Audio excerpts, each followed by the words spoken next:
একাংশ অভিনেত্ৰী মডেলৰ সৈতে ৰাজনৈতিক ব্যৱসায়ীৰ গোপন হলিগলিৰ কথা আৰু এতিয়া নতুন হৈ থকা নাই। সময় সময় উন্মোচিত হৈ আহিছে এনে কাণ্ডৰ পৰ্দাৰ আঁৰৰ গোপন কাহিনী। কিন্তু এই সকলো ঘটনাক যেন তল পেলালে এগৰাকী মোহময়ী অভিনেত্ৰী তথা মডেলে। নাম অৰ্পিতা মুখাৰ্জী।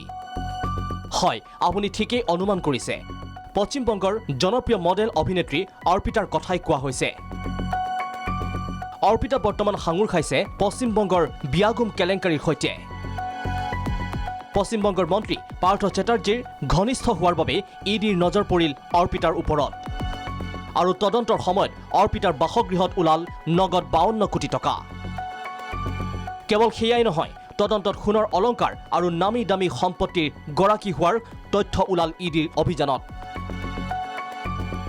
বৰ্তমান পাৰ্থ চেটাৰ্জী আৰু অৰ্পিতা দুয়ো ইডিৰ নজৰত। টিভিৰ ৰিয়েলিটি শ্ব'ৰ জৰিয়তে ৰঙীন দুনিয়াত ভৰি দিছিল অৰ্পিতাই। তাৰ পাছত পশ্চিমবংগৰ কেইবাখনো ছবিত অভিনয়, পৰৱৰ্তী সময়তো বলিউডতো খোজ দিছিল অৰ্পিতাই।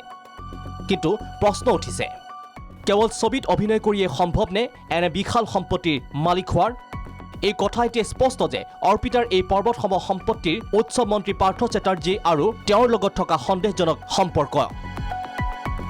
এক কথা দুয়োগৰাকীৰ বুজাবুজিত আগবঢ়া এক সম্পৰ্কৰ পৰিৱৰ্তনতে এই বিশাল সম্পত্তি। এনে ঘটনাই পুনৰবাৰ উন্মোচিত কৰিলে অভিনেত্ৰী আৰু ৰাজনীতিৰ গোপন মিতিৰালিৰ কথা। আচলতে অৰ্পিতা মুখাৰ্জীৰ দৰে একাংশ উচ্চাকাংক্ষী যুৱতীৰ বাবে এতিয়া ৰাজনৈতিক ব্যৱসায়িক ধন ঘটাৰ মেচিন, আৰু সেই মেচিনেৰে ওলোৱা ধনেৰে ভৰি আছিল অৰ্পিতাৰ বিলাসী ফ্লেট। এনে আৰু বহু যুৱতীৰ সম্পৰ্কে এতিয়াও বিদ্যমান, কিন্তু অহা নাই পোহৰলৈ। হয়তো উন্মোচিত হ'ব পৰৱৰ্তী সময়ত। National desk report, vision Prag.